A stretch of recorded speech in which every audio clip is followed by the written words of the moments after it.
Happy New Year's, everybody, and welcome to our New Year's edition of Double Barrel Podcast. My name is Chris. I'm Justin. You're talking fast. We in a rush to get something done today? No, we're not. It's New Year's. Are you sure? We're having a great time. All right, Justin, you want to take over safety? Yep, we'll go through safety, and I remembered what we missed last episode. Did you? I did. All right, count it down. Number 1, you treat all firearms as if they're loaded at all times. Okay. Always keep the gun pointed in a safe direction. Never put your finger on the trigger until you are ready to shoot. And know your target and what's beyond. That's the one we missed. That's the one we missed. Was right. paying attention to your surroundings and knowing what you're hitting and what's beyond what you're hitting. All right. So you and I have been getting some comments on why we're not doing more handguns, correct? Well, I got a comment asking us to do more handguns because some of the people that I know that are watching are looking into buying a handgun. All right. And we did a lot of rifles in a row.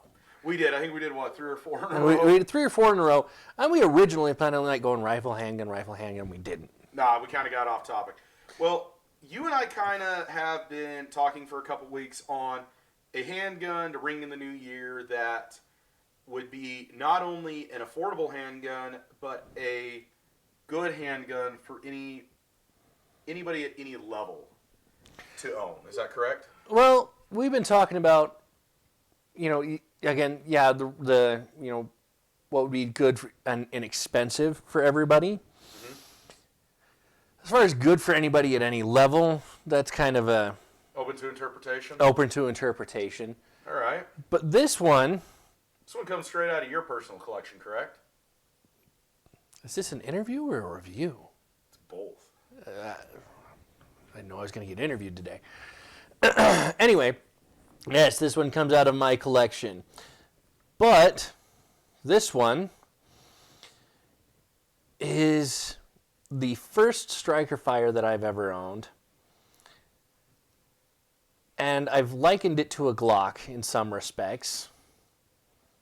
That I haven't been... Those of you that don't know, he's not a Glock guy. I'm not overly fond of the Glocks in any way, shape, or form. But this one hasn't been terrible. I really don't think, though, we could compare it to a Glock because even though it is a striker fire, its shape and contour is not that of a Glock. Well, no. But it's this whole lower frame is all polymer. Correct. Like a Glock. Well... And that's one of the main things that I don't like about the Glocks is they feel super lightweight and they feel just breakable. Well, they feel like a toaster in your hand. Well, I wouldn't say a toaster, but they feel almost like a toy because it's plastic. Yeah, it's polymer. And so that's why I don't like, one of the main reasons why I don't like Glocks. All right. What is this one? Introduce this to everybody for us. So this is the Gearson MC28 SAT. Okay. Now, Gearson is a Turkish company. Correct. Started out in 1993. Mm-hmm. And they manufacture firearms not for military purposes, but for sporting purposes. And so this is one of theirs that they released in 2009? 2014. Oh, is this the 14? Yeah, I was looking through their history and their timeline. They started with the MD 13 and 14, and I believe it was 04 or something like that. Don't quote me on that. And then they just kind of progressed to the 27, 28, and 29 in 2014 is when they released this. When I was looking at their history on the website. And so this one was out in 2014. I bought it a little over a year ago. Be 2 years in March, April-ish. Yeah. Bought it a little over 2 years ago. Now, one of the reasons I bought this was it came with a red dot sight. That is correct, and we don't have the red dot with us here today, do we? No, I don't have the red dot here in front of me today, in front of us today, and I don't have it. Obviously, I don't have it mounted on the gun, but that's because the red dot that it came with, the batteries die really, really quickly. It's like even though you turn it off, it doesn't actually turn off. still kind of trickle leaking it. It's not even trickle. It's like it almost acts as if it's on all the time. Interesting. Like I'll put a battery in and then a day later it's dead. Well, in all fairness, anyway, we'll talk about that a little bit later when we get into the cost category. Let's talk about our 4 categories. We have reliability, shootability, and what are our last 2? Except it goes reliability, versatility, then shootability and cost. Alrighty, touche. At least that's how we've done every other episode. Well, that's how we're doing it. Every single time we do this, we keep trying to switch versatility and shootability around. Right. It's weird. Anyway, let's dive into the reliability of this one. This one hasn't had nearly as many rounds down it as my other 9mm. Mm-hmm. We've only had about a few hundred. I think we've 200-300 down this one. Yeah. However, I haven't really had any issues with it. No, it's never failed. It's never had a jam. It's never had a misfeed.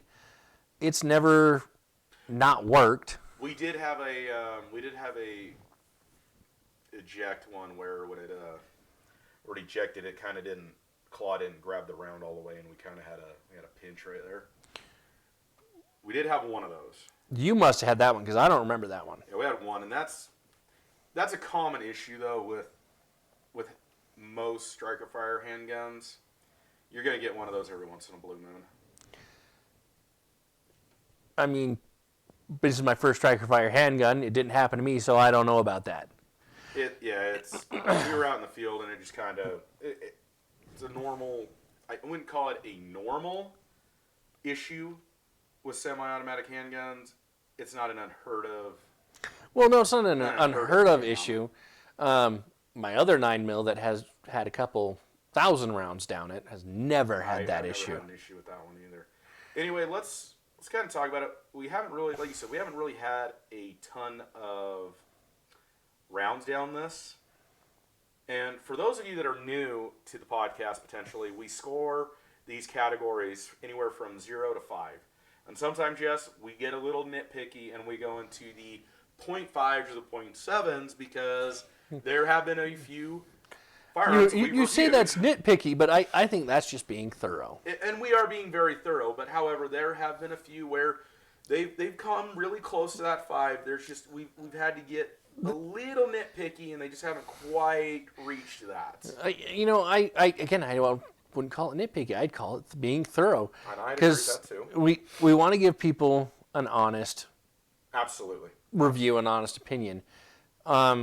This one, as far as reliability, like I said, I haven't really had too many issues with it, but it's not my favorite.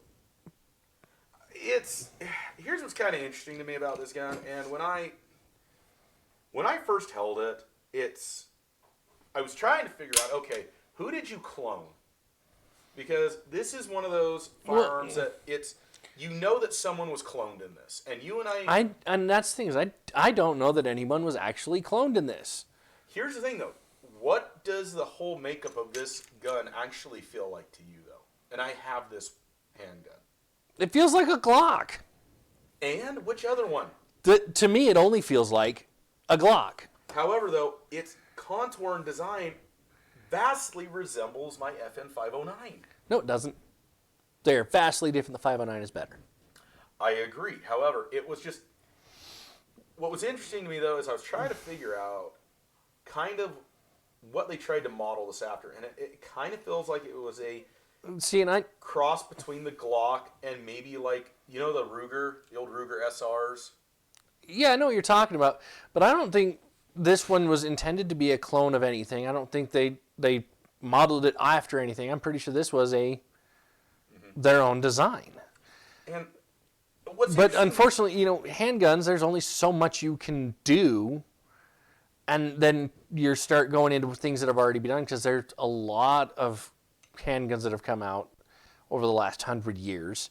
Right, and variations. And thousands of variations. And this Gearson is a relatively new company. Correct, yeah. They really haven't been doing too much. And they're part of the EAA Corp, which is the European American Armory that owns, from what I understand, quite a bit of stock and share in them, and they're actually the ones that import them into the to the U.S. Yeah. Now, what would you give it? What's your score?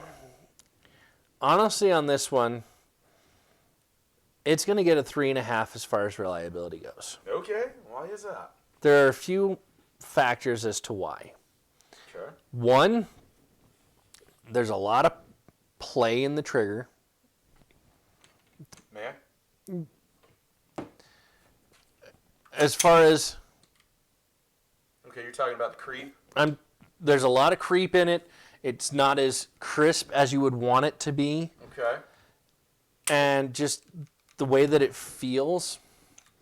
I mean, I definitely felt it's got a take up on there. It's got a lot of long take up, and it's again the trigger's not nearly as crisp as you would want it.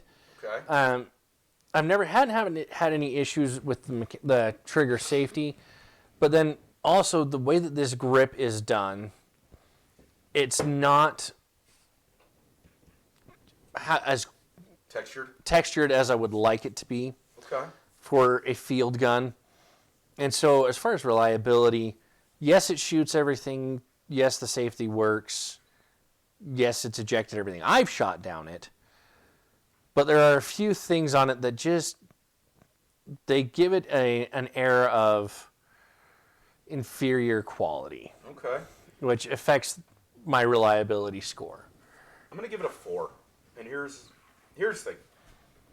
When I've shot this gun, it's pretty much fed everything that I've put through it, and we've had a variety of ammo down it. Yeah, I've had that one claw extractor issue. Yeah. I will agree with you though. However, it does feel very loose in the hand. It's not as textured as I would like it as well, and it does have a trigger on it is a little.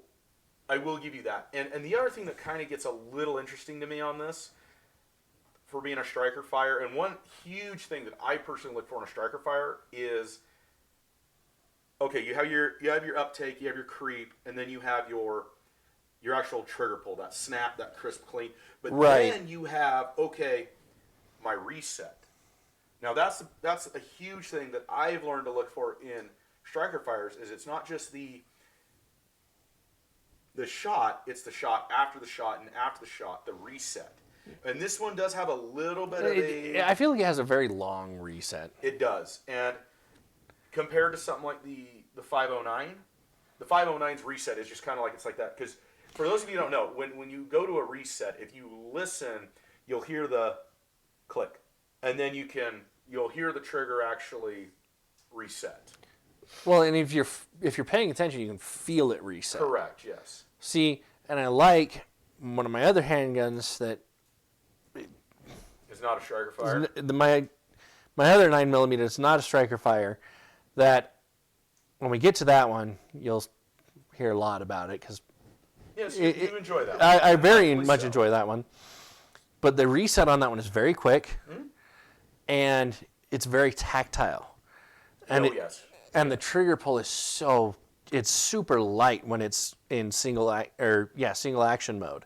Well, and that's the thing though. Any gun that goes from single is a double single action, meaning that it can be either a double action, single action, but most of those are hammer strike where they have a hammer back here. That's the reason why this one's a striker fire. It has no hammer. All of it is internal. It's an internal mechanism. Right. And that's part of why I have never really been a fan of the striker fires. Is the triggers just aren't as crisp and as clean and as snappy as I like them to be. I like to be able to have that very light pull. I don't like the long take up. To me, all of the trigger take up should be pushing the safety bag, and then it should click. Right. Well, and here's the thing. You and but I no, both it's agree on that. it's that, and then there's some take up, and it goes, and it's just I don't like it. Well, and you and I agree with that. We both like double single. However, though, I can't really knock it too much on reliability. Now, if I'm out in the field and I draw this gun, here's it lost for the ejection issue, and then the other thing it's going to fail for is if it's wet. If my hands are slippery or wet in any way, shape, or form, I do kind of feel like I would. I feel like we drop that. In a life or death situation, if I had to go for it, there is a chance I feel like it could slip. I feel like that would slip quite a bit. But see, for me, with the other handgun, my other handgun, I can fire 10 rounds very, very quickly. Right. 10 rounds to maybe 3 seconds. Well, the other one that I would compare This to one, 10 rounds takes 5 or 6 because that reset is just so long. Well, and the other one though and we'll talk about this one later. I'm excited to talk about this one eventually. Is mechanics. Oh yeah, I really like that one too. Totally different style, but it's kind of a newer. It's kind of in the era of what the Gearson is too. Right, but no, that one and the FN 509 just have a very different feel to it as far as the trigger pulls than this Gearson does. Right, and they're both striker fires too. And all three are striker fire. Correct. But the Canic, the trigger pull up is much shorter. They spent a lot of time on that trigger. They did a really good job on that trigger. They did, but it's much shorter. The reset is faster, and so that's, to me, as far as reliability goes, and like you've said, part of reliability for you goes to, would you use it in a life or death situation?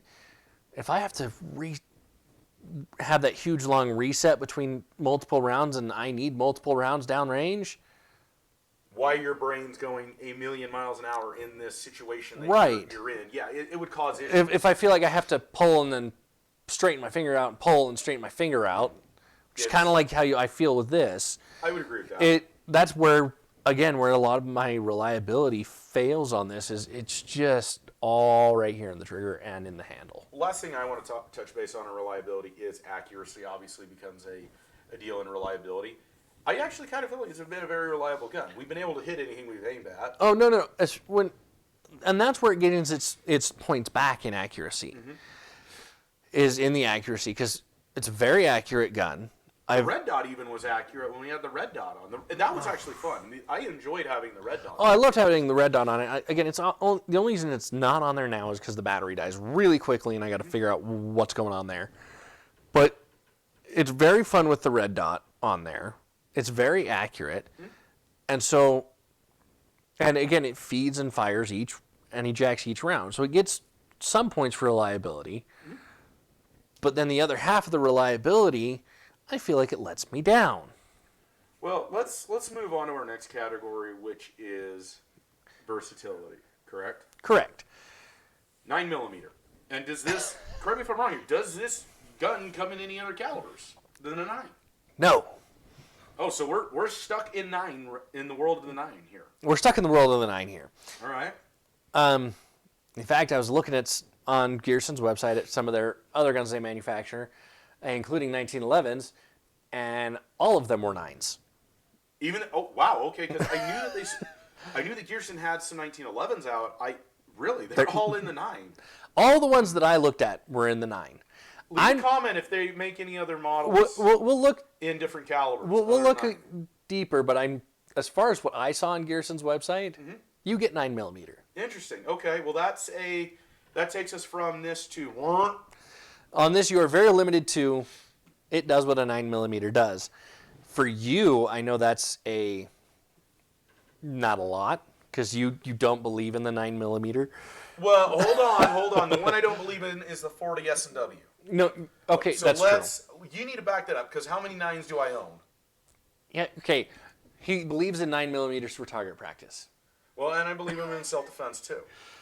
In hunting in the field, oh, no. You know me. Dude, I carry a 380. Come on. Yes, but every time you and I have talked about this, and I say that I would trust my 9 to do everything I need to do in defense. Oh, 9's not going to be good enough for defense. Well, no. In the field, meaning in the woods. However, in a home defense situation, I have 4 9mm and 1 380. I mean, I know you have a lot of you have a lot of guns, and I know you have a lot of 9s. And I have 145. But which is the H&K we reviewed in episode 1. as far as versatility, you are stuck to a 9mm, and 9mm are good for defense, target practice, varmint hunting. You can do anything with a 9. And you can even get the competition. I'm going to go ahead and give my score for versatility, and I was going to give it a better score than I'm going to give it now because you just gave me some new information here. We're going to go with a 3. A 3. A 3, because there's not a huge... Because remember, when we talk about this... It's true. When we talk about versatility, we talk about... But we talk about every caliber that the gun can come in. Mm-hmm. And we mentioned this in our last episode when we did a kind of a comparison of some of the different calibers. Mm-hmm. Versatility more relies on the caliber than the gun itself. Correct, but I also look at the gun itself too, because the other thing that it gets knocked for on versatility, and when we get to a couple of the, like my revolver, obviously it's going to get knocked on the versatility, because one thing that for a 9mm that I also look at is, can I use it as a concealed carry gun? That's true. Full frame gun. A little bit harder, definitely harder to conceal. No. This is a 3/4 frame. Well, okay, we have something now that's called a 3/4 frame. Interesting. If you look at this in profile, it's a full frame is actually about okay, and I it's about an eighth to a quarter inch thinner profile. Wider. Okay. Because the full frames usually have the big safeties on the sides, and a few other bells and whistles on there. This one is not. And it's not that they actually call it a 3/4 frame. I call it a 3/4 frame because when we get into the 509 and even my Bursa, my Thunder 9, you will see that it is much thicker than this. And I don't know if my M9's... I know my M9's kind of in between them. But anyway. Your M9 is still... It's wider. This one is actually small enough that it can be concealed without digging into your side. Okay. And that's part of the reason why I bought it, was because this one is a 9mm with a full 17-round magazine that I can actually conceal. Again, though, I'm going to stick with a 3. We're going to stand on the 3 here. You're going to stand on the 3. I'm actually going to go with a 4. A 4, okay. You're about right where I figured you'd be. Now, the only reason I actually knocked this on versatility is this ported barrel here, which everybody thinks these are cool. They're great. They, reduce the weight and they help heat displacement. With the heat displacement. But what they also do is allow dirt in. Yeah. And so out in the field, this one gets jammed up and gummed up a little bit more. So it's not one that I take out hunting or in the field overly much with us. And we cleaned out quite a bit of gunk out of some of our slides that are right.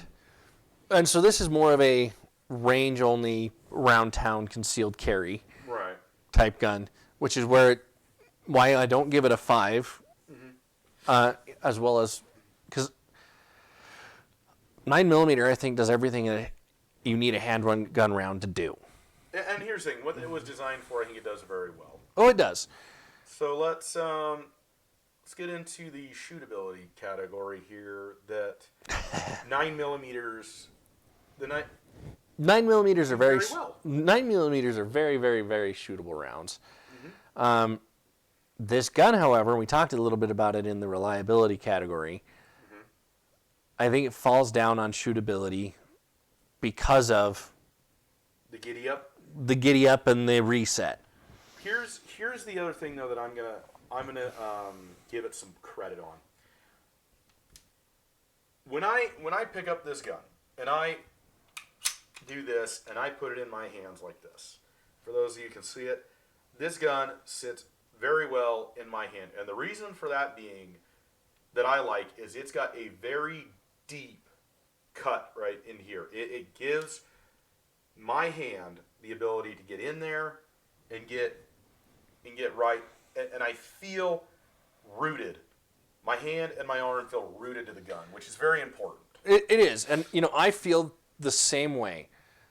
Aside from the grip being smoother than I would like, prefer, yes. like I would prefer if this, it is a slightly rubberized grip. If it were a little bit thicker, a little bit more rubberized, a little bit more texturized, I would be happier with it.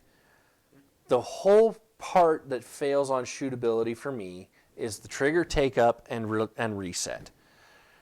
Other than that, it's a very shootable gun. It's great for teaching people because, it is a very lightweight gun. Oh, yes. It's lightweight. There's no hammer to pinch anything on for a new shooter. And so, yeah. And in every sense of the word, though, too, it's almost like a Glock. It's you draw and fire. There is no shoot. There is no additional safeties. It's got that traditional Glock style double trigger mechanism here. So yeah, it has that Glock style double trigger here. It's got the American style mag release, which I know you're not a fan of. But here's what's funny. Since I've lost a lot of my weight and my fingers and my hands have actually shrunk, it's not as big of a deal anymore to me, I've noticed. I used to really enjoy. I used to not because I had really bad sausage fingers and hands because I was 100 pounds heavier than I am right now. Right. And that's why I needed the European style mag release. But since I've lost all the weight, it's really hasn't become an issue. And this one actually has, for you folks out there, it actually does kind of have a little bit more of an extended mag release that does kind of come back into the grip a little bit more. Well, yeah, this one does come back into the grip a little bit more. Justin, just so everybody's aware, maybe to the new viewers, European style mag releases are on the trigger guard themselves. Yeah, the European mag releases are down here on the trigger guard. American style is right there on the side. But that is something you can, if you go back to our Walther episode or our HK episode, you'll see those European style releases. This one is an American style release, even though it's a European gun. Is this one ambidextrous? No. This one's not ambidextrous. This is not an ambidextrous gun. Oh, okay. This is, it is the way it is, and that's it. Interesting. All right. So for our left-handed shooters out there, might not be the best option then. Might not be the best option. Okay. But I have another one. We'll talk about that one later. We'll talk about later. We got a couple. You know that one's which one it is. You know the one that I like that's good would be a good left-handed shooter one too. But we have another option. I have another option that's great ambidextrous, but I'm right-handed, so this fits me perfectly. Well, we both are. This might surprise you. I'm actually going to give it a 4.5. A 4.5. Yeah, it's going to get some high marks and here's why. I don't mind if I'm teaching somebody for it to have that long giddy up, because it's going to force whoever I'm teaching to slow down a little bit. However, though, I do understand where you're coming from. But here's why I'm going with the shootability is there's not a lot going on with this handgun that's going to be confusing. And the handgun is fun fair. Because here's the thing. It came with a red dot. So it's so simple to do this even in the field to put the red dot on. It has a full 3-pin, 3-slot Picatinny down here. Yes, it does. It's a 17-round mag. It's easy to operate and shoot. It is. So that it gains points there for me. Okay. I still am only going to give it a 3.5. Okay. We're kind of going back and forth here a little bit. I like this. We are going back and forth a little bit. This is one that, in my collection, that you like a little bit more than I like. Okay. Just like you have one in your collection that I like more than you like. Might need to do that one next. We might need to. But the overextended pull of the trigger, I think, gives far too much time for someone to do what I call recoil anticipation. Oh, flinch. Okay. Yeah, where they point the gun down to anticipate the recoil. Yeah, and it drags that, and so it drags it out, and so that's where yeah, that's definitely for teaching. I feel like that it hinders its ability a little bit. Like you said, you like it for teaching. I dislike it for teaching. I also dislike it for shooting myself. I like to be able to just do quick little finger movements. But this one I feel like I have to pull all the way back, release all the way, pull all the way back, release all the way. And so for me, it falls down. And that's fine. Well, let's get into one. I think it's going to, and this might have been one of the reasons why, correct me if I'm wrong, that you actually purchased this particular gun. let's get into what I always say is either the most important thing or the second most important thing that everybody considers, regardless of who you are, when you are purchasing a firearm, and that is, how much is this going to hurt my wallet? What does this gun cost? Justin, what did you pay for this? I paid $429. $429, and it came with the gun. How many mags? It only came with the one magazine. Okay, and a red dot. But it did come with a red dot plus a spare battery for the red dot. Any additional? Do we have interchangeable back straps here or anything? Yes. How many did it come with? 2. So and the one on it, right? So we had a total of 3. Total of 3 3. back straps. Okay, so we have, and then it came with a hard case. I know it came with a hard case. Did come with a hard case. It came with a hard case, came with 3 back straps, and it came with 1 magazine and the red dot sight. For $429. That's a lot for that price point. That is a lot for that price point. I don't feel like it's worth more than that price point because of the trigger issue. Okay. Now, if they paid more attention to the trigger, made it a little bit crisper, a little bit cleaner, I easily could see this being worth more. Okay. I feel like this gun's priced very well for what you get because H&K, Smith & Wesson, even SIG have combo packs like this where you get the red dot, you get the red dot, mags, you get the mag, you get the case, you get it also comes with a cleaning rod. You get all that stuff, and they're usually like $800 or $900, give or take, yeah. give or take, depending on which one you're buying. They usually add $300 or $400 to the price point. Usually, yeah. Yeah. I would agree with you on that. However, for $430, it is a great bargain. That's a very friendly budget gun for anybody. It is a very budget friendly gun. It is a great bargain.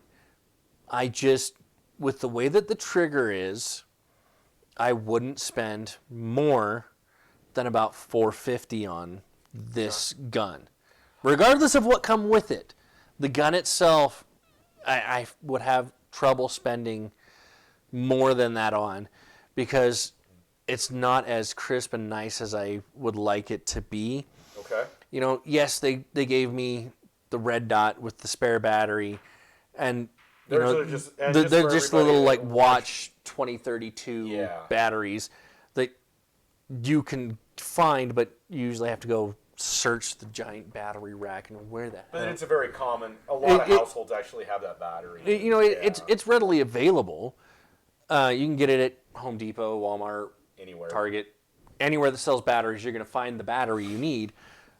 But so what do you give it on cost? Actually, I'm curious now. I wasn't expecting this one from you. And it's going to get a 4 on the cost. Okay.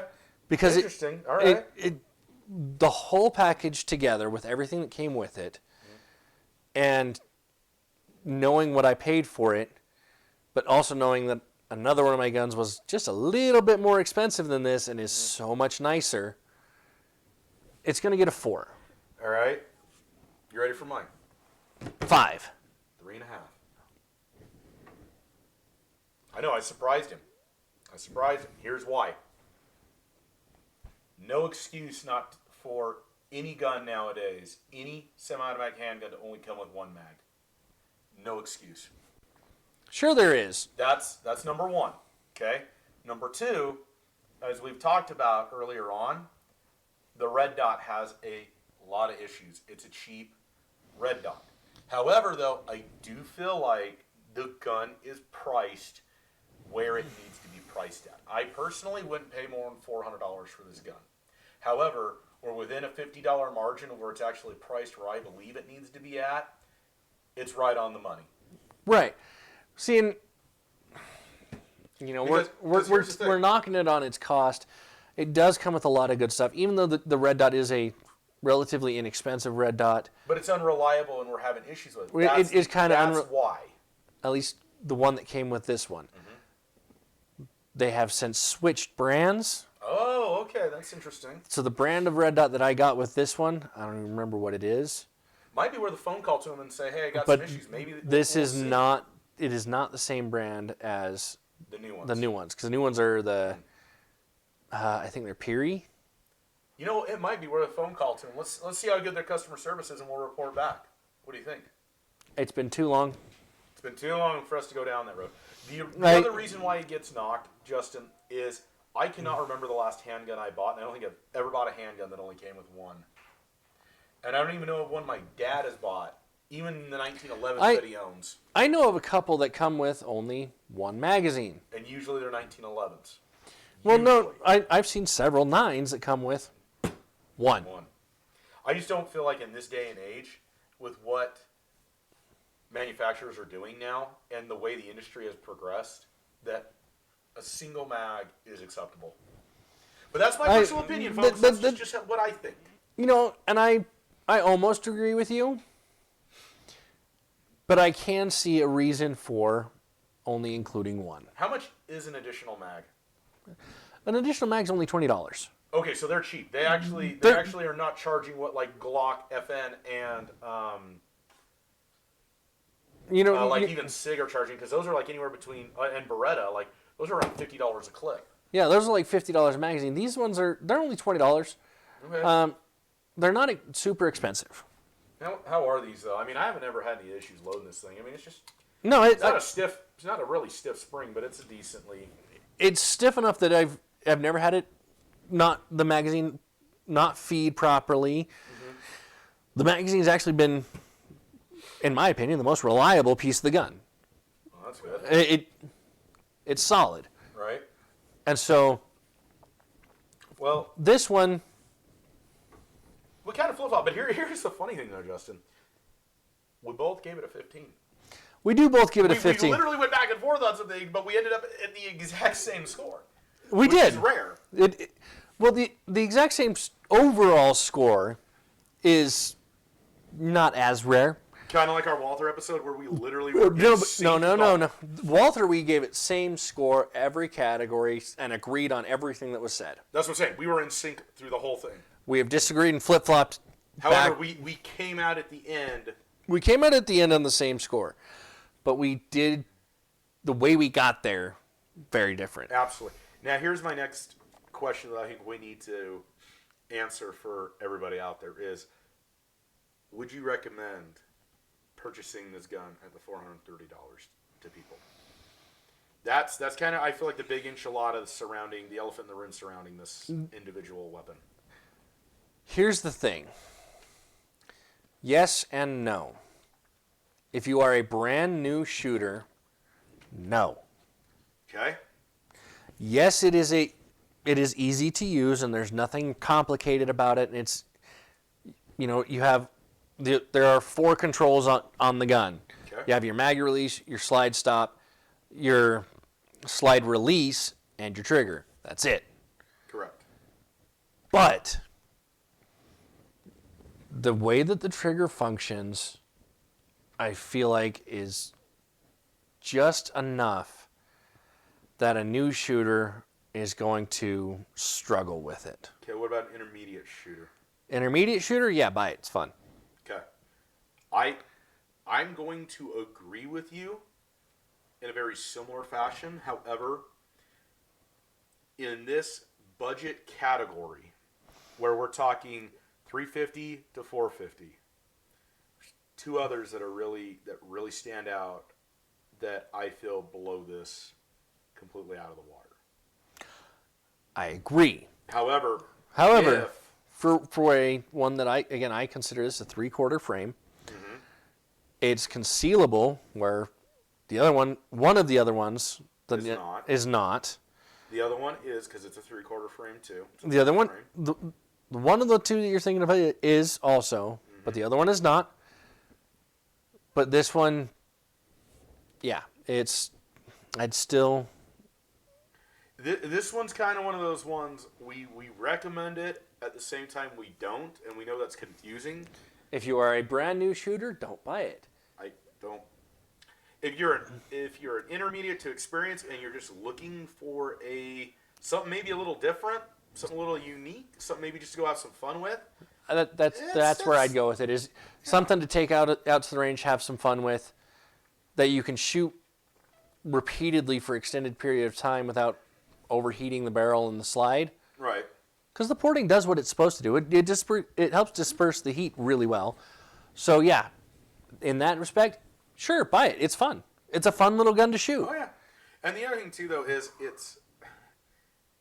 there's not much to it. So it's gonna function. It's gonna do what you need it to do. It's gonna shoot. It's just And you're probably not going to cry if it gets a nick or a ding here and there. No, this is one that if you take it out to the range and you're teaching, or you decide to teach people with it, and they drop it. One, Gearson does extensive quality tests. Yeah, they do. To make sure that this doesn't malfunction. Mm-hmm. Like they freeze the thing to like what was it, -50 degrees, and then make sure it works. And then I think they dip it in an oven. They put it in an oven to make sure it works. They put it in salt water, and then they drop it on the hammer and on the strike. And I think one article I was reading, they actually have like a 50-gallon barrel of gasoline that they go, oh hey, blip. I'm like, yeah, these are some. I mean, we read some interesting things. They do some interesting tests on their guns before they start selling and manufacturing them, to make sure that and that's their quality test. Mm-hmm. And so it's gonna, if it gets dropped, it's gonna keep functioning. It's gonna keep working. But even if it does get dropped hard enough that you crack the polymer on this, mm-hmm. It's one that you're not gonna.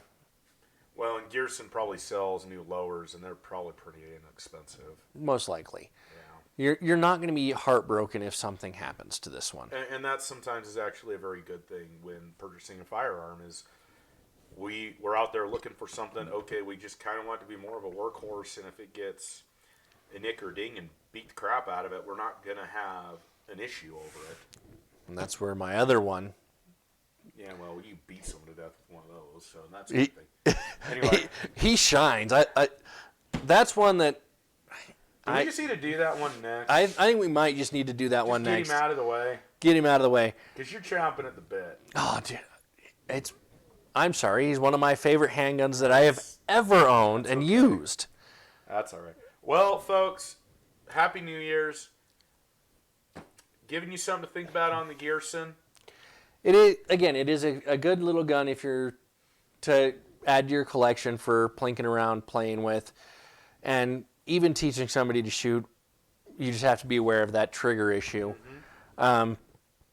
Other than that, Happy New Year's from us here at Double Barrel Podcast. Stick around. More holidays. Stick around because what does everyone like to do at New Year's? We're going to have some fun.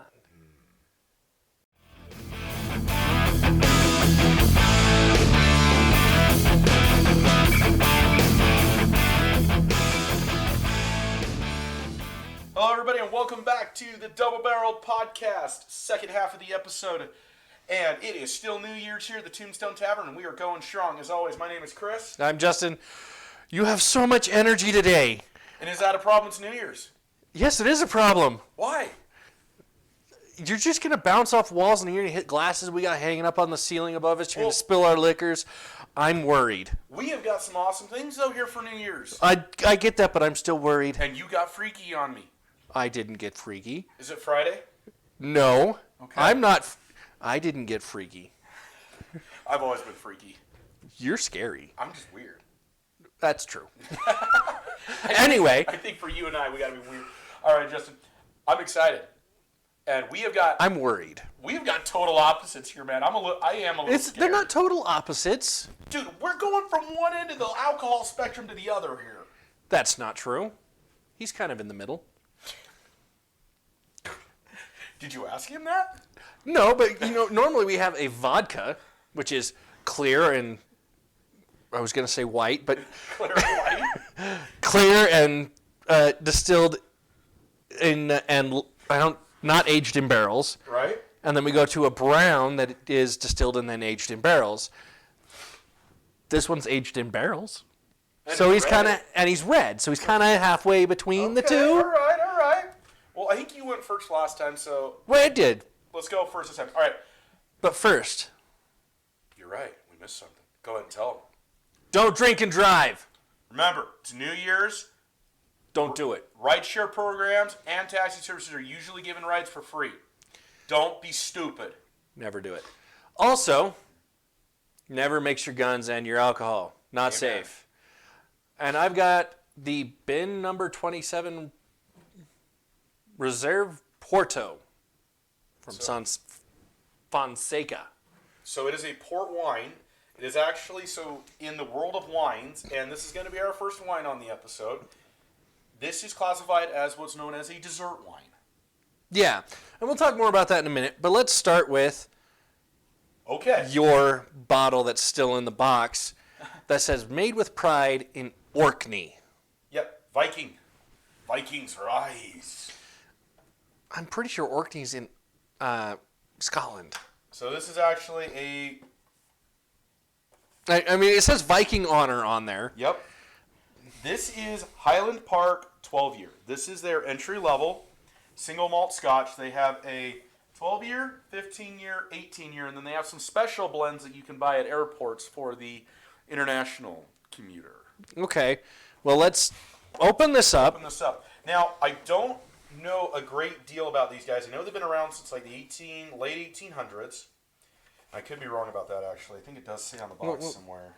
But anyway, pull that out. Show them that bottle. But this is just at first glance, this is a beautiful bottle. It's a single malt Scotch whiskey. It is at a 43% alcohol volume, which I think would put it at 92 proof. I swear I saw a proof on this. Take a look at that. And again, you cannot tell a proof by the alcohol by volume. I keep trying to tell you that, and you never listen to me. I'm just trying to make sure everybody's aware of it. You know, you can't. Oh, 17. Exists in 1798, right Yeah, there on 1798. Top of the But I thought I saw a proof on this, but I'm not seeing it anymore. One thing to note, folks, though, as we get into this, flip that box back over, Justin, would you? Hold on. All right, hold on, folks. He's studying.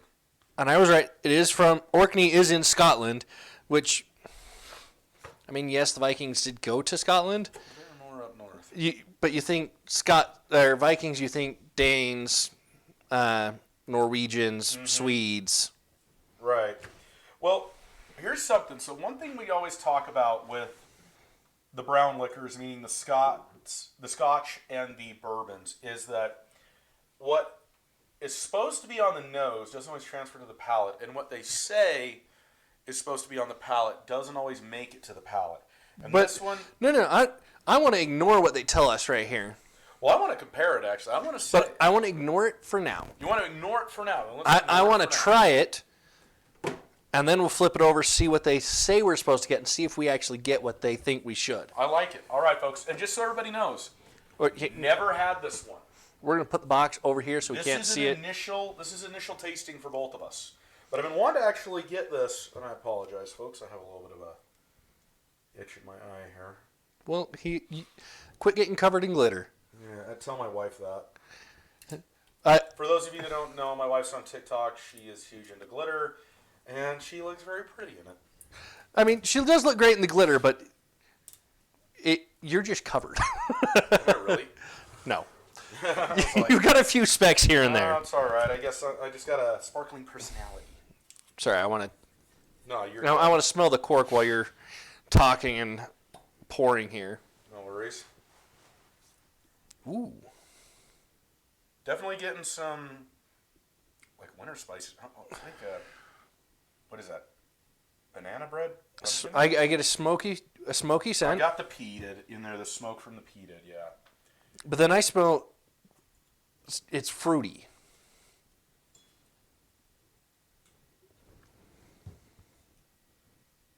I do smell some type of floral or fruit on that, absolutely. Yeah. All right, folks. As always, like I can't like pinpoint what fruit I'm smelling here, but I get you. It's got a fruity scent to it. One thing I just want to mention to the folks out there is we're using our neat glasses again for the brown liquors. Personally, I like them. I agree with what they say they can do. I feel like I can taste better and nose better with them. All right, Justin, let's...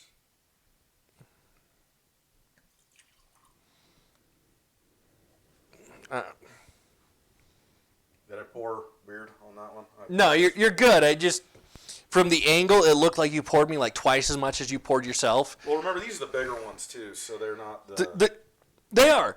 But just, again, the angle, mine looks more full than yours, and I was going to question, why?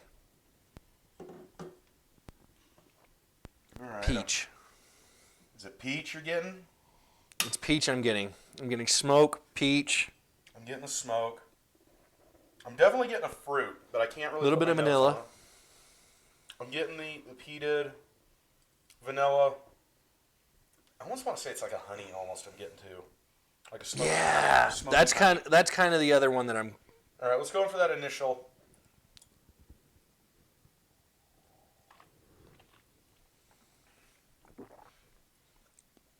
Okay, so up front, I'm getting. All right, there. Yeah, not nearly as bad as that barrel proof you gave me the first episode, but that kind of like tastes great, but then you just kind of like snuck up and burned the nose.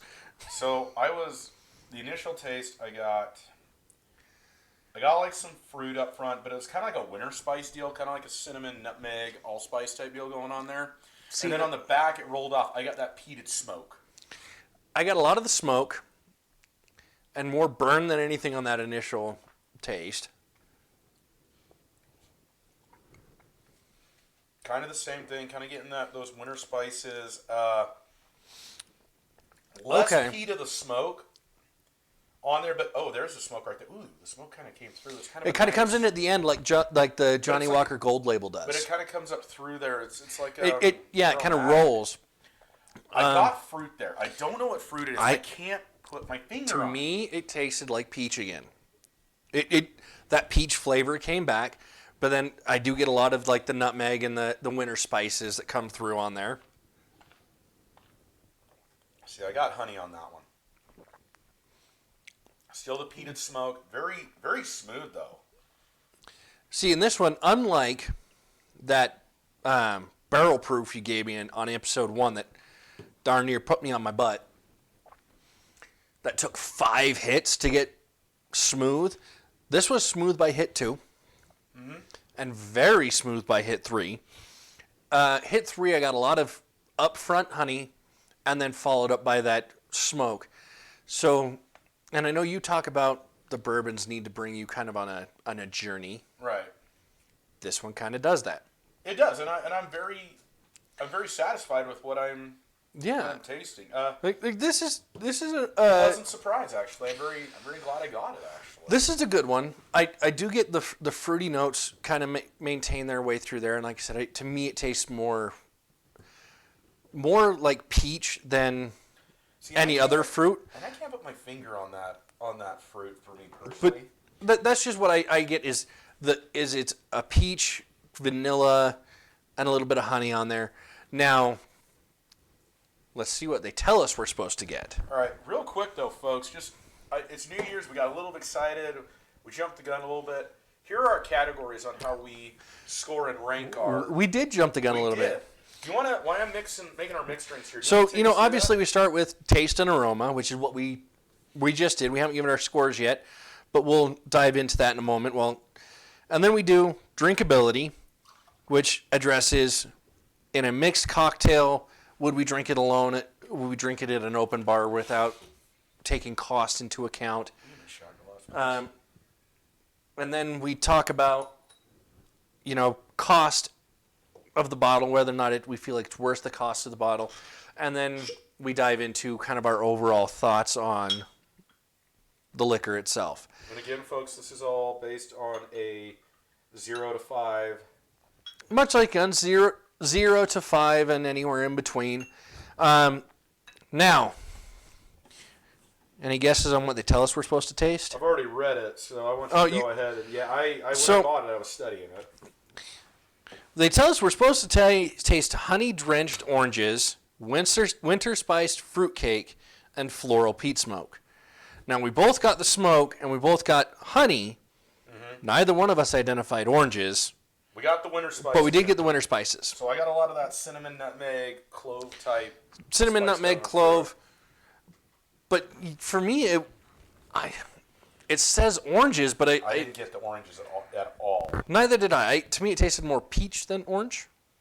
Well, and that could be the floral in the smoke that we're tasting too, because we nosed floral for sure. We did.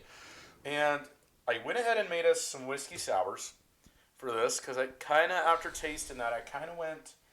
You changed your mind on what you were going to make. Well, that one's coming up. Well, you changed your mind on what you were going to make in this, but we'll do what you were going to make In a short. In a short. All right, so whiskey sour with the Hold on. Island Park 12. No. Stop. Stop the press. We never gave a score on taste and aroma. Well, we got to go through. No, we don't. Okay. We give score on taste and aroma based on just the neat drink. All right. What would you give it? I'm curious. How about this? On 3, we both give our score. How's that sound? No, we don't need to do that. I'd say a 4. Taste and aroma, will give it a 4. Why? Well, here's the thing. As I'm nosing it did actually kind of transfer to the palate what I nosed in a way, and I like that. It's very smooth. It's very clean. I did enjoy the smokiness though of it, and usually on single malt whiskeys that are advertise being more peated and smoky, I usually don't enjoy that because I don't like drinking a campfire. However, this one was very, very pleasant, a very nice sipping whiskey. See, and I gave it a 3. Okay, that doesn't surprise me. It is a good one to drink. Mm-hmm. I don't like, it's still that first taste that burn, again, comes up through the nose and Cleans you out a little bit. And I'm not a fan of drinks that do that. Now, it does get smooth around drink too, for me. Which is saying something because, like you said, that barrel proof took a few. The barrel proof took 3 or 4 or 5 before it finally got good. Mm-hmm. The smokiness in this, while it is a good smokiness, it is not as good as Johnny Walker Gold Label. That smokiness, I feel, is a much better smoky flavor. And, from what they're telling us we should be getting off of this to what I actually felt like we were getting off of this, we're kind of halfway there. I mean, we're closer than I thought we were. We're closer. We're kind of close, but to me, this one just, it's kind of I drink it, but it's not great. It's not one that it would be a straight. It's not like the Dalmore that. Yeah, no, the Dalmore was that was definitely. Which was I'll have another shot. I'll have another shot. I'll have another drink. This one, you're drinking a single malt Scotch whiskey. Yeah, and it's not, just the taste and flavor that comes through on that one is not my favorite. I would definitely say I'm glad we're doing it right now in the wintertime because that's definitely a winter whiskey. It is. 100%. I would classify that as a cold weather winter whiskey. I don't know that I'd classify that as a cold weather winter whiskey. To me, it feels more like a summer evening out on the back porch or out in the woods having a drink with a campfire sitting in front of you. I think that would be a great campfire whiskey. Absolutely. And so that, to me, that's more of a midsummer campfire whiskey than a cold summer or cold winter evening whiskey. Well, let's get into the next category here, which is drinkability. And we're doing a whiskey sour here.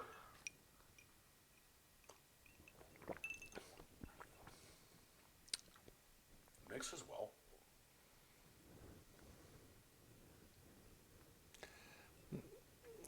We'll talk about that in a minute. Share your thoughts. It doesn't mix as well as the Old Elk and the whiskey sour did.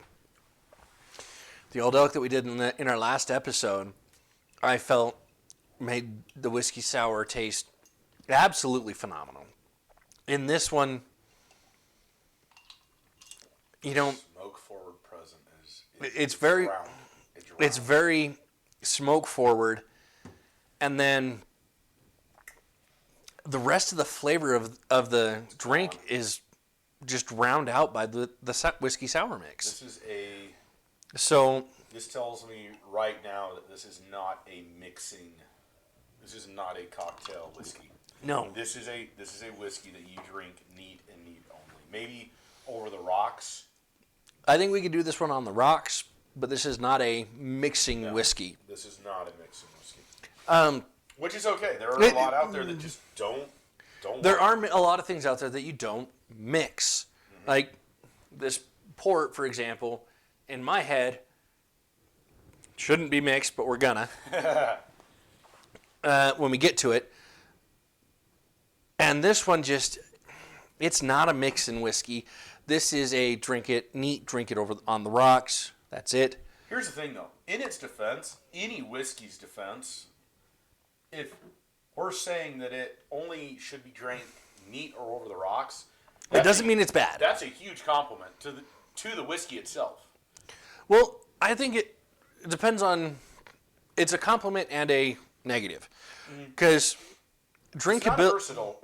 It's not a versatile drink, which kind of goes into our drinkability. Like I said, part of drinkability is how well does it mix into things, as well as would you drink it alone at an open bar.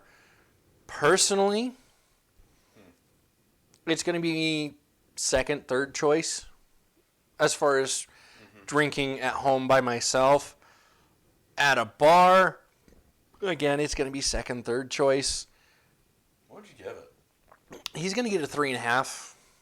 Okay, I'm a 3 on this. And there's a cocktail that's mulling in my brain right now, and maybe I'll have to do a short on it, but it's called a Smoky Mountain. He might make a good Smoky Mountain, but I don't have the tools right now to make it, and I'm rolling through my brain here because, and I'm giving him a 3. It's just, it's very much. I haven't really had another. The closest one I can. Here's the thing. Closest one I can compare him to is Johnny Walker Green, actually. Yeah, Johnny Walker Green would be a good close comparison to him. However, this one, it's just... It's not bad. It's not... It's enjoyable, but he's not up there in the ranks with some of the other ones that have been like, oh yeah, no, I want that one. He's more of a, yep, I got him on my shelf, you know. I'll take this one because he's there. He's not one that I would kind of go out of my way to get. But you know what? I actually enjoy him more than the green. That's what's funny, though, is he's a very interesting...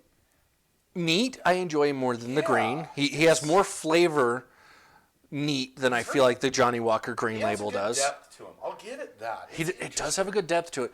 But as far as drinkability, he kind of falls down because he's not... It's not very versatile. He's not one that I'm like, oh, God, get it away from me. But he's also not one that's like, oh, yeah, I want... He's not standing out that much. He's not a standout. He's kind of average, which is why he gets to that 3.5. And I'm going to give him a 3. Let's go down to... Cost. Cost, yeah. I paid $55. 55? For a 12-year, that's pretty average. That is pretty average. Probably a little lower than average, actually. Most of your 12 are going to be around... Here's the thing. I'm gonna go ahead and give mine on this one. Correct me if I'm wrong. Most 12-year scotches and whiskeys range anywhere from like 50 to 75-ish. They're in that range, yeah. And then you have a few standouts that go beyond that, but... Like that Delmore that we had was 80, and that was a 12-year. Right. So, yeah, like I said, we have a few standouts that go beyond that. And you say you paid 55? Yeah, 55. For this guy. Okay.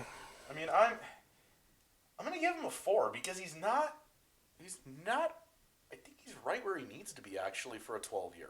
Honestly, he's going to get a 5 on cost. Okay, so I've surprised you a little bit on the cost because I didn't tell you. You didn't tell me. He's right where he belongs. Yeah. At the low end of the price bracket for the 12 years. You know what, guys? I'm sorry. I'm going to change I'm going to a 4.5 because you're right. He's not overpriced. He's right where he needs to be. I agree. He's right where he needs to be because he's not a standout shout look at me like the Dalmore is, which is why he gets to be on that high end. But he's also not so bad that he doesn't belong in that price range. I think he is right where he should be because he provides a great neat taste, and I think he'd be great just neat on the rocks. Correct. As far as mixed, I don't think I think he's going to be. There are going to be very few that he should be mixed in. Very few. You know what I think he would be a really good one for?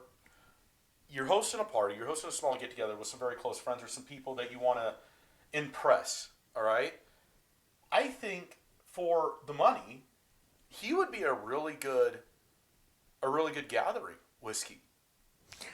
Yeah, I think that'd be good. The bottle, here's it, aesthetically. The bottle is. Oh, you know what? I remember last time we talked about Old Elk and how I loved the way that the cork looked. The cork is awesome on those, isn't it? Take the cork from Old Elk, put it on this bottle with this design, and that's a beautiful pairing. But here's the thing. What I'm getting at is... Sorry, I got way distracted on that. I like that. That's okay, because it is a beautiful bottle, and we love looking at the architecture and the design work that goes into making not only the ingredients, the actual whiskey or bourbon itself, but how they package it, how they market it. Yeah, beautiful packaging. Mm-hmm. Now, there are a few that we've looked at that we've said, we're keeping this bottle when we're done. We're keeping the bottle when we're done. You actually called it already. I did. You literally said, I'm keeping... I brought home a stash of like 10 bottles, and he's literally... He brought home some more to choose from, and he's like... And he showed them to him, and I was like, I'm keeping this bottle. And he goes, you can't have it. And I went, no. I want the bottle. You can have the contents, but I want the bottle. And so I'm going to keep it. Here's the thing. Before we jump over to your choice. Well, we got to go over our overall score. But here's the thing. Before we get into the overall choice, I would highly recommend this one for someone who's throwing a social gathering, a dinner, or a family party. I think this would fit and not break the bank. He gives this an overall score of 4. Wow, what a psychic. It's actually a 4.5 is what I'm going to give him. What's sad is I originally thought 4.5, and I was like, nah, he's going to go lower. So here's the reason why I'm going to 4.5.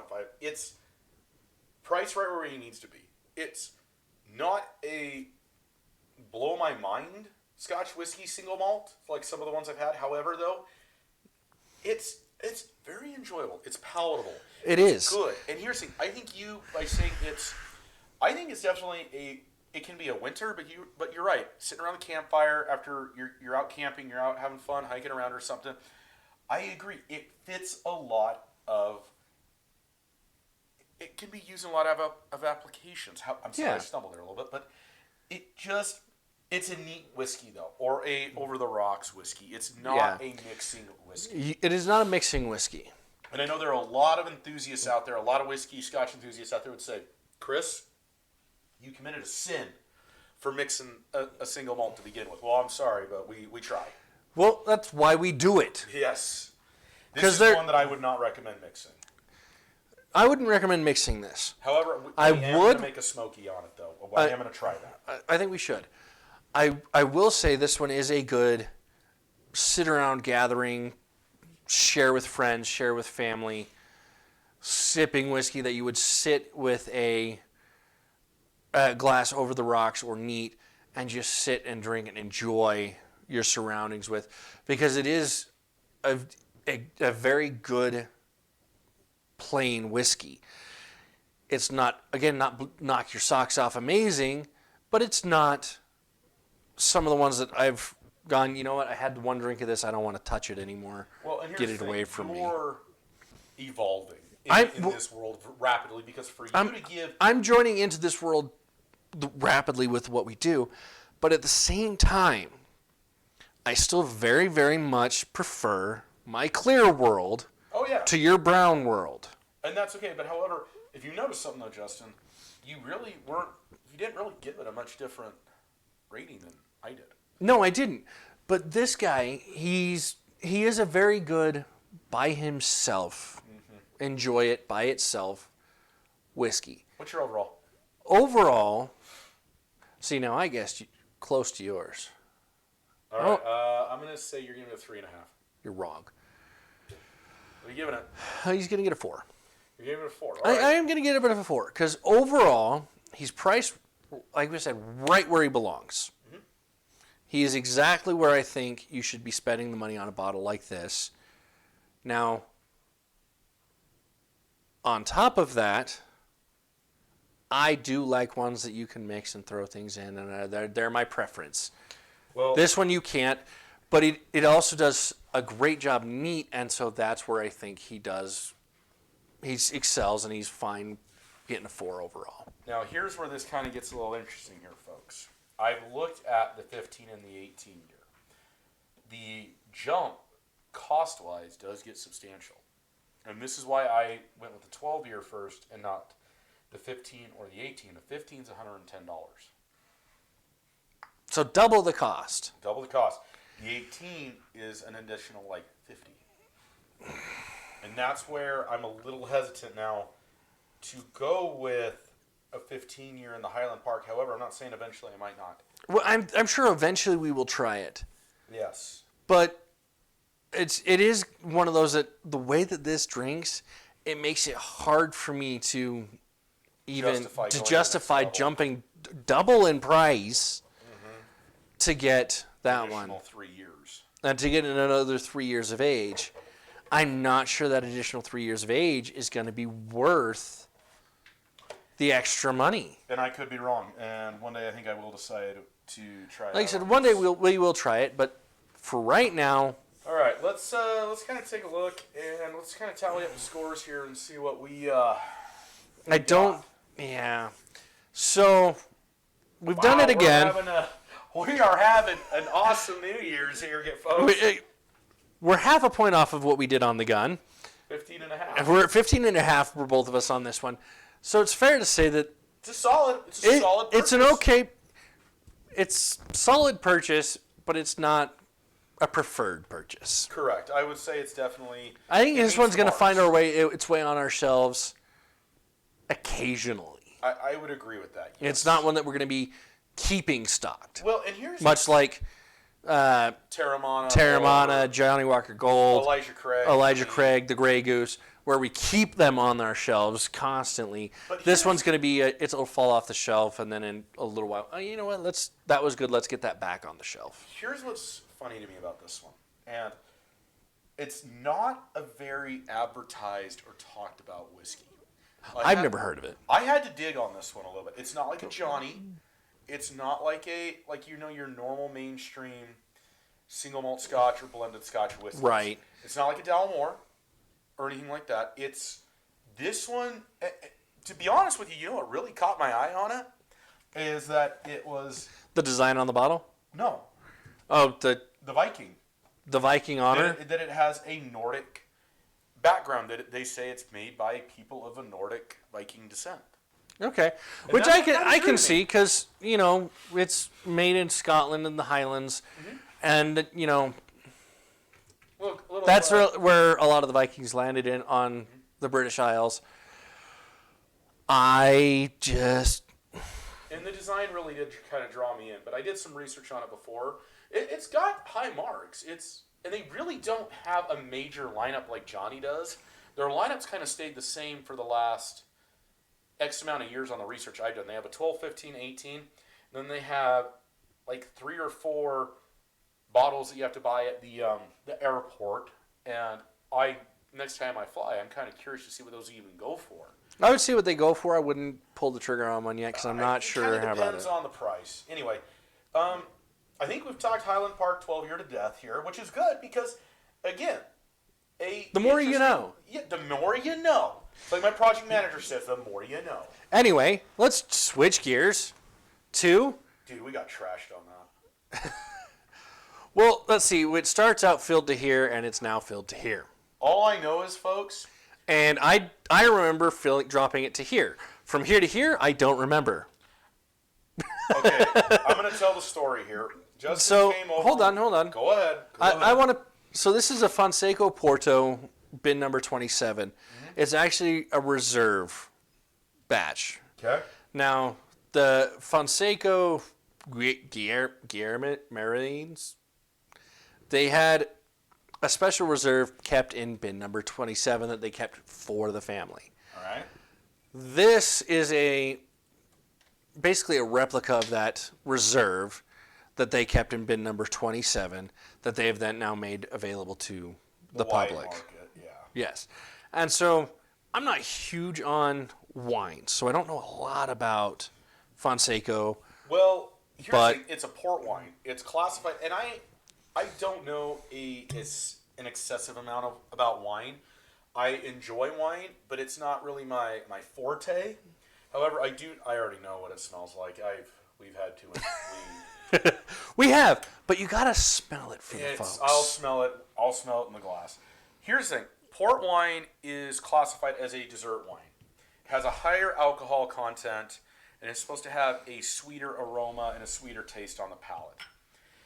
They're in the red wine family, so like your Merlots, your Cabs, your Chiantis, stuff like that. I hope I said that correctly. I know I'm not the... However, though, the funny story that in particular with this is I started experimenting with wines a lot, and I got this port wine because they were classified as dessert wines. I'm going to stop you for a moment. Back us up. Okay. As he started getting into the port wines a little bit. Well, red wines in general. Just wine in general.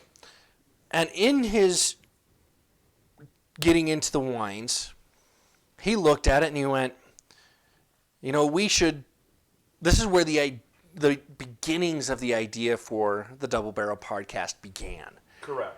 Because we started talking about how we knew very little about wine, and we wish there was somebody out there doing videos that kind of explained it a little bit more.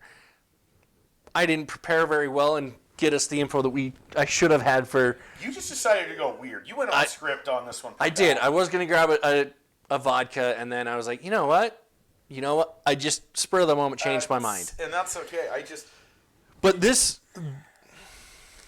You started getting into this, and you had me try this and a few other things with you. And that sparked the idea for this podcast. And so this wine gets a lot of credit for this even existing. You even seeing us here today. And this is what's hilarious about this whole thing, folks. We didn't realize that wine kind of sneaks up on you and then just kind of punches you in the back of the head. We were sitting at my kitchen table drinking this and drinking this. Again, it started here. We got to here. And we don't remember. And I don't remember getting to here. And all I remember is we all both went like this. And my wife is looking at us and she was laughing. I was actually, we had this and I was like, 20 minutes, I'll be fine. I'm leaving. She said no and stole my keys.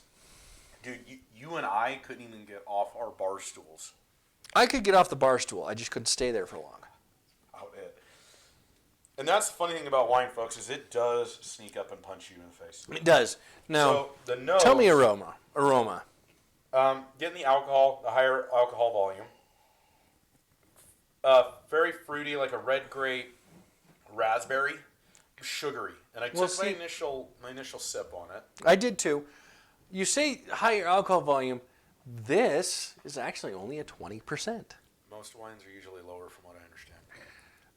From what I understand, that's true as well. But we just went from a 48 to a 20. To a 20. However, wines hit harder because there's a lot of sugar in port wine, actually. And when I took my initial taste, I got a very sugary, fruity... See, and that's the thing, is on the nose, I get a very fruity note, and I don't really smell any of the alcohol. Okay. Now, one thing that I like about the port wines versus some of the white wines that I've had is they maintain that fruity flavor through the drink. Mm-hmm. Very sweet, getting like a rich red, maybe a red or black grape taste coming through, and it's very sugary, and it is a dessert wine. I can see why it's classified as a dessert. I can absolutely see why it's classified as a dessert wine, because it is very fruity. It is very sweet. It is just a great drink overall as a dessert. Obviously a great drink, folks. We've almost killed the bottle. We're about done with this bottle, and we're going to have to get another one. So what do you give it on taste and aroma? I went first last time. You go first on this one. I did. You did. As far as... Yes, I'm getting my words mixed up here a little bit. He sneaks up on you, too. Well, we're mixing two that sneak up and punches in the back of the head. They do, but it's too soon for him to have hit me, so he sneaks up. It's New Year's. It's New Year's. Anyway, on taste and aroma, it's a wonderful smelling drink. You don't get a kerosene or an alcoholic smell on it, so I love the way this one smells. Mm-hmm. At the same time, one of the things that I don't like about a lot of wines is there is so much oak flavor from the barrel aging Okay, yeah. that it tastes earthy. Well, that's where... And kind of like, to me, it tastes kind of like a mushroom. So here's kind of where... It's funny you mentioned that. And one of the red wines that I really like, and I want to review a couple of them, is I like Cabernet. A cab. And the real pronunciation for it is Cabernet Sauvignon. And those are very... The way wines are classified is they go from sweet to dry. And a lot of red wines, you start getting into that dry area where it's actually physically, when you drink it, it's dry on your tongue. Like it dries your mouth out. And that is something that is very off-putting to a lot of people that actually drink wine or trying to get into wine because it's not pleasing. And that's where port wines become a little bit more popular, is because they're a very rich, what they classify as full body wine, but they're not dry. Yeah. And so this is not a dry wine. It is a very, very tasty wine. A very sugary wine, which is very dangerous. sugary wine. And, for anyone who knows anything about alcohol, the more sugary it is, the quicker it gets into your system. And the harder it hits. And the harder it hits. Now, what are you making us here, sir? Oh, yeah, what's your score? I wasn't done yet. You weren't done yet. Fine. Tell us you've done this. Anyway, so very good score. This one I give a 5 out of 5, which, being the first wine, that's pretty good. Pretty good. But yeah, 5 out of 5 because he just smells great, tastes great to me. I'm going to give him a 4.5. And the reason I'm going to give him a 4.5 is because I can actually smell that alcoholic kerosene smell on him. And there's a lot of wines that I do enjoy that are red wines that I don't get that smell from and that nose. Right. And the alcohol, for me personally, folks, does come through in the taste as well. That's why I'm knocking him that half point, me personally. However, though, definitely a dessert wine, solid wine, even for a newbie drinking wine.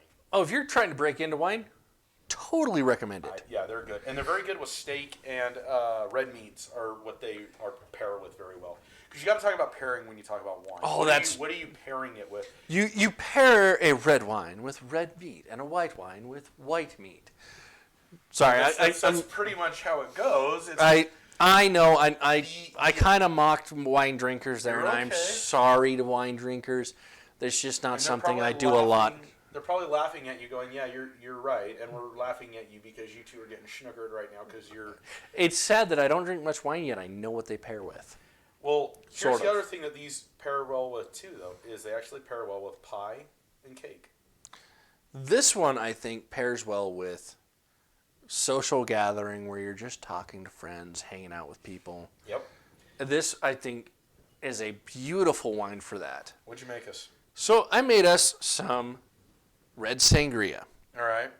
It is from a mix, and I know you knock your mixes. No, actually, what's funny is hand me that mix. My wife actually gets these all the time. They're called Finest Call. I've actually had the white version, and it's dangerous. The white wine sangria mix. We sound so horrible when we talk about wine. Knock it off. Well, what's interesting is my wife has actually made me a white sangria mix with that brand of mixer. Yeah. It tastes like apple juice, folks. Like, it's dangerous. Well, see, and this finest call actually makes that hurricane mix we used, didn't we? Don't they? They might actually make it, yeah. Oh, Lord, that's... Wow, we could kill that whole bottle right now with that. That tastes like cranberry juice to me. That's like a very sugary cranberry raspberry. No, that's not cranberry juice. Because cranberry juice, a little bit more bitter. Yeah, you're right. There's no bitter. That's like a raspberry. There's no bitter to that. That's a very red raspberry drink. Oh, jeez, that's bad. All right, he's got to step off to the side because his wife heard us talking about this, and now she needs a sip. Yeah, here you go. What do you think there, babe? She killed like half a glass. What the crap? That's a a dangerous. That's scary. Okay, this was a dangerous wine on its own. Add it to that sangria mix. Get cooked. All right. So dangerous.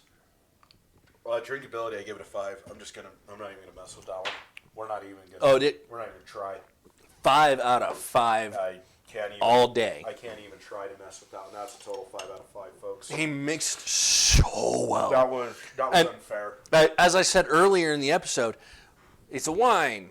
I don't think of wines as mixing much. Wines mix very well, actually, most of the time. But I don't know that much about wine. Like, the only reason I know about sangrias is because of you and your wife. Other than that, you drink a wine just straight, only, ever. So you're ready to get into the cost? Not yet. All right. The drinkability on this. That's right, you didn't give it. I did. I also gave it a 5. 5. I said 5. But yes, at a bar, and we talked about this last time as well, I will happily, yes, give me the Reserve Porto number 27 wine. You're like, pinky out. I 27. I will sit pinky. I don't know if this is how you're supposed to hold it. How do you hold a wine glass? I think it's probably like this, or like kind of at the base, like Like, this, I don't. Pinky out.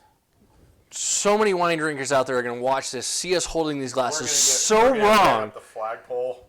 Tell us how to hold it. Don't yell at me. Just tell me how. Obviously, we're bourbon and whiskey and vodka drinkers here, people. I mean, obviously, I'm a vodka drinker. I just chug it. But this beautiful wine. And so, yeah, would love to drink this solo, open bar, take it all day. Now, here's where this gets crazy. Do you know this port is actually on the bottom of the port scale? Again, I know this much about wine. Okay. Most ports are around. Wait, let me guess. Go ahead. $15.99. $19.99. $19.99. Okay. That's what I paid. Now, most ports. And I only guessed $15.99 because you said it was at the bottom. Had you not told me, I probably would have guessed around $29. I paid $19.99 for that. And here's the thing, though. Most of your mid-range ports, from the research I've done, and I could be wrong, folks. Let me know if I'm wrong.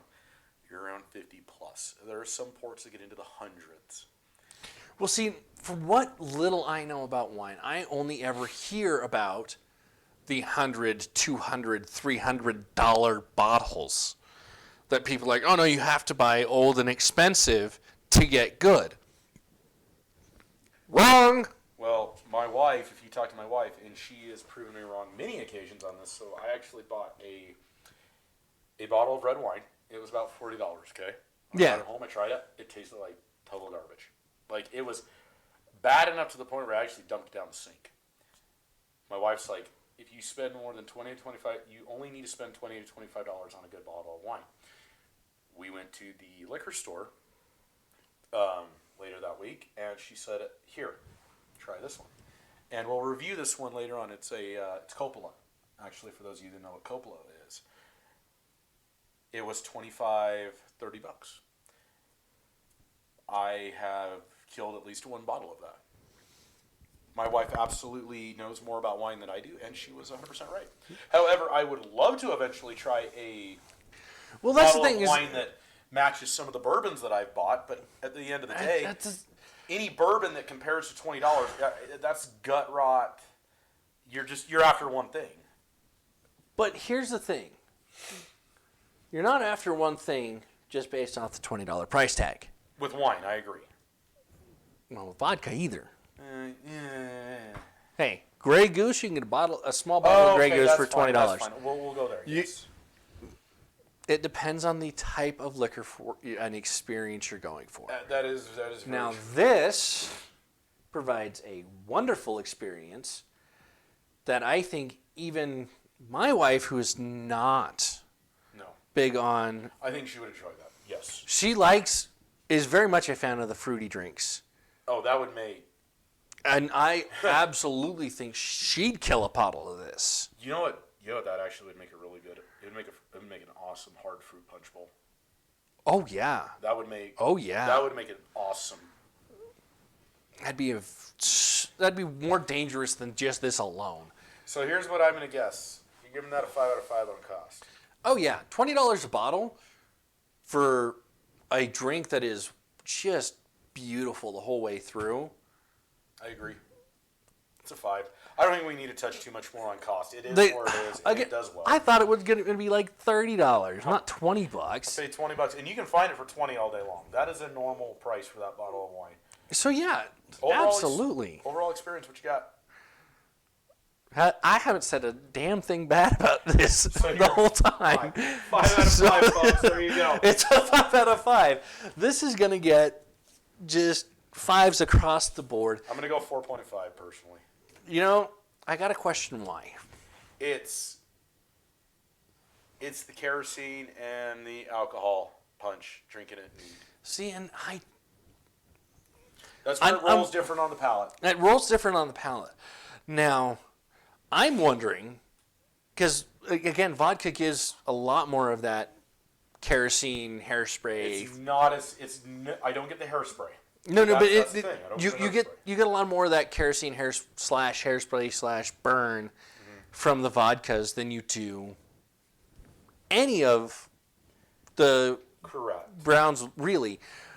And I'm way more used to that than you are. Correct. Because I drink a lot more of the vodka than you do. Here's the thing. That wine does actually burn a little bit. And most of the wines I drink have no burn. But that's See, okay. And that's fine. That's fine. But to me, because of I think from my coming from the vodka world, correct, the burn on this is non-existent. It does not exist at all in any way, shape, or form. No, it does not. For you. For me, it does. For me, yeah. For you, it does. And I think that's just because you come from more of the brown world. I came from more of the clear world. That is true. And however, though, it's awesome because the very first wine we have reviewed is a bottle that I bought, and you gave it a 20. Perfect score. Congratulations, sir. Yeah, perfect score for me on this one. But this is one that, honestly, we got a tiny, tiny bit left. Kill it. I might just kill this bottle. Kill it. Here, actually, let me help you out with that, sir. Yeah, you just go ahead and kill that right now, right, folks? there's not even half a glass of this left. I'm just gonna kill the bottle. We don't need the cork anymore, sir. We don't need the cork anymore. I did kill the bottle. You did. Let me just... Hey, hang on to this bottle though. This bottle is this bottle. You guys can't really see it, but it's very textured and really cool. It's not just like a smooth wine bottle. No, it's a nice bottle. It is a nice bottle.